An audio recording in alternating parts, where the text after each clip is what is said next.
Хамтаа өндөр бүгдээрээ залбирцгаая. Тэгээ гэр бүлийн амар тайван гэдэг нэрээр сэдвэр бүгдээрээ хамтдаа хаваалцгаая. Тэгээ өндөр залбирлын бүгдээрээ зүрх сэтгэл санаа бодлоо бүгдээр хамтаа зэгслээ зас залбирцгаая. Харин сүнсээ намайг дүүргэж өгөөрэй. Өнөөдөр үгийг сонсож байх, залбирж байхад амар тай гэр бүлдээ амар тайвныг тогтоогч. Гэр бүлийн амар тайван дээр үнэхээр анхаарлаа хандуулж явахд эзэн та өдөрт дагуулж чиглүүлж өгөрөө гэж танд өргөн даатгаж байна. Энэ цагийн төлөө баярлалаа. Бүхэл өдөртөмжийн төлөө баярлалаа эзэн. Ариун сүнсээ намайг дүүргэж өгөрөө. Өдөрт дагуулж өгөрөө гэж танд өргөн даатгаж байна. Эзэн Есүс нэрээр залбирч байна. Халелуя. Танд өргөн даатгаж байна.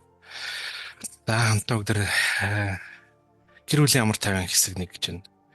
За энэ юу гэвэл гэр бүл амар тайван гэж өөрөө юу вэ? Амар тайван бол тийм амьдралд асар чухал зүйл байгаа. Хүн альва нэгэн зүйлийг та нэг ямар нэгэн зүйл хийж хахад яарсан тохиолдол яах вэ? Ингээд гинт ярангууд гараас ажил ингээд хийх гэж байгаа ажил маань бүтэхгүй ч юм ингээд яар сандрангууд хүн амар тайван биш байгаа болохоор хийх гэж байгаа үр дүндээ яг хөрхөө хийж чадах хугацаанд хүн хийж чадахгүй байх магадaltaй. Тэгээд бас үннээсээ болоод яарснаасаа болоод бухимд нь тэрэнд бухимд нь гих зэрэг тэгээд тэрхүү ажил нь талаар болох жишээ нь ийм бас байх боломжтой. Тэгэхээр энэ амар тайван гэдэг бол үнэхээр тийм чухал хэсэг. Хүн амар тайван дотор байснараа тэрхүү яг нормал буюу яг жирийн хэмжээнд хүн хинч яаруулахгүй бүх юм нь болоод бүх зүйл нь амар тайван сэтгэл санаа нэгээр сайхан амар тайван байвал бид нар яах вэ? Эзэж хиндж бид нар амар тайван дотроо бид урагшаа ингээ урагшаа явсаар байх боломжтой үлээ. Тэгэхээр гэр бүл нь өөрөө тийм чухал. Гэр бүлд хүн амар тайван байснараа гэр бүл яг байх ёстой төвшөндөө ингэж байдаг байгаа даа. Гэр бүл дотор ингээд амар тайван гэдэг зүйл гэр дотор амар тайван амар амгалан хинч ууралж уцаарлахгүй, яарахгүй, сандрахгүй, санаа зовхгүй байвал тэр гэр бүл үнэхээр тийм баяр хөөртэй маш тийм сайхан байна. Харин ямар нэгэн байдлаар гэр бүлт юм уу орж ирэхэд аав нь ч юм уу ажлаас орж ирэхдээ ажил дээр нэг хэцүү хүн төдрүүд байсан тохиолдол яг хэцүү байсан ингэсэн тохиолдол тэр хоошоо суугаад аливаа нэгэн байдлаар инглээ тэглээ над туслаач одоо ингээд тийм бухимдалтай орж ирвэл тэр хүн яг тэрхүү бухимдлаа гаргахгүй бол орж ирээд гэрийнхэн нөлөөлдөг бухимдлаа аваад орж ирвэл мэдээж яг тэр үедэр нэхнэр юм уу аливаа нэгэн байдлаар туслаа түүнийг бухимдлаас нэг залбираад бас үнийг хуваалцах зүйлийг сонсоод бас тусалж болно. Үүний дараа нөхөр хүн амар тайван болоод хүүхдүүдтэйгээ эхнэртэйгээ амар тайван нэг тогтоогоо тэр амар тайван байдлаа авч явах нь чухал. Харин тэрхүү байдлаар гарч ирсэн тэрхүү нерв стресстэй зүйлээ гэр бүлдээ эхнэр хүүхдүүдээр халдааж байгаа бол энэ гэр бүлийг ингэж юм одоо хажуудлаас англиар бол damage гэдэг хажуудлаас нь бид ингэж нураач ингэж одоо тэрхүү гэр бүлийн тэрхүү байх тэрхүү амар амгалан ба гэр бүл рүү тэрхүү дайрж байгаа хэсэг байгаа. Дайрж байгаа бөгөөд байрж байгуулж байгаа зүйлээ нурааж байгаа гэсэн. Хоол хийж байгаа тэрийг шууд ингэ тас ихэд дарж байгаа мэд нэг хэсгийг нь авангууд ингэ авч хайж байгаа мэд тиймэрхүү хэсэг тиймэрхүү зүйл юм аа. Тэгэхээр Ром 12:18 дээр хэлэхдээ хэрэг боломжтой бол та нараас шалтгаалж байгаа бол бүх хүнтэй эвтэй байх тун гэж. Бүх хүнтэй эвтэй байх тун.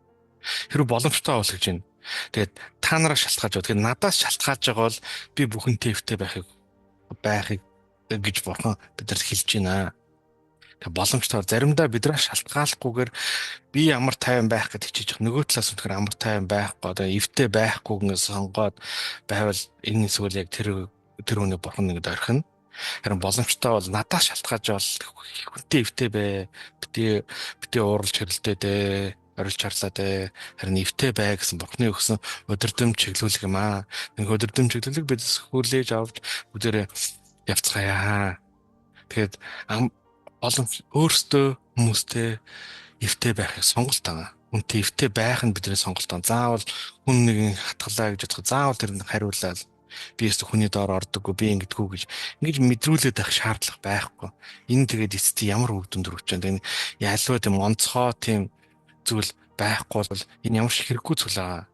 Тэгэхээр бүгдээрээ хамтаа санаа нэгдээд бурхны өмнө бүгдээрээ амартай өөрөөс дандаа шалтгаалж бол би амартай байхыг эвтэй байхыг би сонгохноо эвтэй байхад эзэн танад тусалж өгч. Гэт хамтаа залбирцгаая. Тэгээд бүх хүнтэй эмтэй байхыг бол ариусгалыг мөшгөхтөн өнгөр хин ч хийснийг э, үзэхгүй болоо гэж байгаа. Тэгэхээр бид нар яг аа бүх хүнтэй эвтэй байх хэрэгтэй. Бүх хүн гэдэг нь болохоор тэр хүмүүс дотор бид нар бас орсдог юм аа. Тэгэхээр бид нар бүх хүнтэй эвтэй байхыг сонгож эвтэй байхыг дээр бид нар анхаарлаа хандуулж үнэхээр явах хэрэгтэй юм аа. Тэгэхээр бүгдээр яг энэ дээрх бүхэл талбар дээр эвтэй байхыг бол ариусгалыг мөшгөх гэж байна. Хүнтэй эвтэй байхыг мөшөг буюу эвтэй байхыг хичээхээр нь урагшаа явахаар байгаа хгүй юу. Тэгэхээр бүгд эвтэй байхыг сонгоцгоо. Үнэхээр араас нь мөшгөцгөө. Хөнгүүгээр хин ч хийснийг үзэхгүй болно гэж байна. Ариусгалыг буюу ариун амьдрахыг бүгд мөшгөцгөөё. Ариун байдал дотор эзнийг бүгдээр мөшгөцгөө. Гим нүглээс ангид гим нүглээс гимшээ дахиж үлдэхгүй байгаад эзнийг бүгдээр мөшгөцгөө гэж та бүгд уриалж байна. Тэг яг одоо та бүгд гэр бүлд амар тайвныг та тогтоогч мөн үү?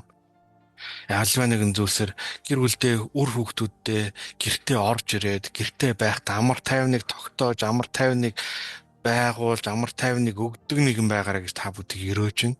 Үнэхээр амар тайвныг өгдөг нэгэн байгаараа амар тайвныг үнэхөө биелүүлэгч нэгэн байгаараа гэж та бүгд Есүс нэр өрөөж байна. За хамтаа бүгдээр залбирцгаая. Эзэн бурхан минь ээ. Яг надаас шалтгаалж байгаа бол бүх хүнтэй эвтэй байхад надад туслаач ээ. Танд мэрэгүү ухааныг өгөөч ээ. Би гэр бүлдээ амар тайвныг тогтоогч байх нь надад туслаач. Амар тайвныг дамжуулагч. Амар тайван биш байгаа тохиолдолд би амар тайван болгодог байх нь надад туслаач ээ. Миний байгаа эргэн тойронд биний гэр бүлд амар тайван тогтох болтугай.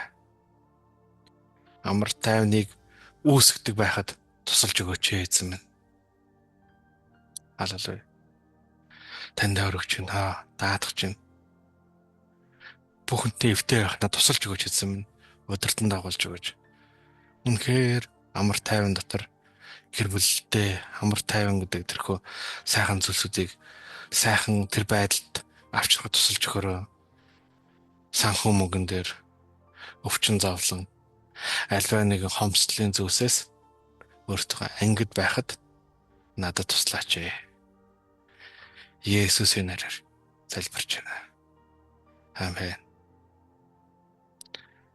Дараач хэсгээр бас хоёр дараач хэсэг байгаа. Тэгээ дараач хэсгийг бас бүгдээ сонсохыг уриалж байна. Эзэн бурхан та бүгднийг ивэн ерөн сахин хамгаалах болтугай. Есүсийн нэрээр ерөн залбирч.